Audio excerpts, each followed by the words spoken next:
Ugumu wa maisha unapoingia kwenye ndoa.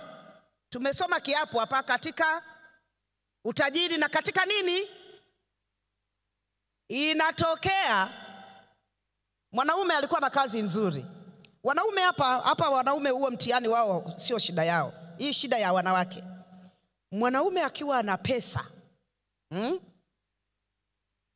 hata kikununulia gari, hakupi hata masharti nani apande nani asipande. Sasa ngoja wewe mwanaume hilo gari ununuliwe na mkeo. Masharti nani apande nani asipande.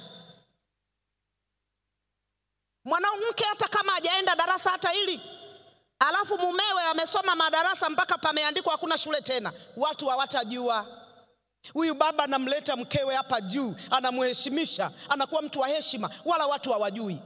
Ngoja sasa mwanamke ndio awe amesoma, mwanaume hajasoma. Muda sio mrefu kila mtu anajua yule baba kumbe hajasoma.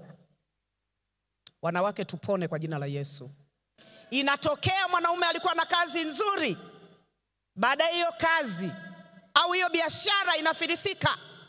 Hiyo kazi inaota mbawa, mikate na siagi iliyozoeleka nyumbani inayeyuka, dharau zinaingia nyumbani, na hapa mama wengi ni wahanga. Hakuna heshima tena. Wanaume wengi ambao sasa wamepoteza kazi, wamefilisika, wanaishi kwa mateso nyumbani. Ile heshima kama mume haipo tena, haheshimiwi tena. Hauoni chakula mezani kwamba kinapoa? Hiyo ndio kumwambia mumeo karibu chakula. Sasa mke wangu maji ya kunawa, kwani hujui yalipo? Ni kusukumwa tu huyu baba. We mama, nenda kawaulize wajane wanavyoishi. Wana uchungu sana na huwa wakumbuki maovu yoyote ya waume zao. Wanakumbuka zile nyakati tamu tu na wanateseka. Kwa nini haumvumilii mume wako?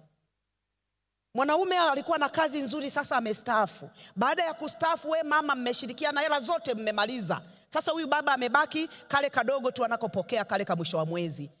Mama, heshima haipo tena na watoto wako kwa huyu baba. Umesahau alikokutoa. We umesahau? Mara hii haraka hivyo. Ni nini? Kwa nini sisi wanawake tuko hivyo?